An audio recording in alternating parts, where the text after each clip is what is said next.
Zia Leh Tong na ngày nate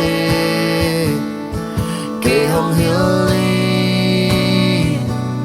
cái nuam sa i cả bay đang làm pi hong lakin kal suan si mi kong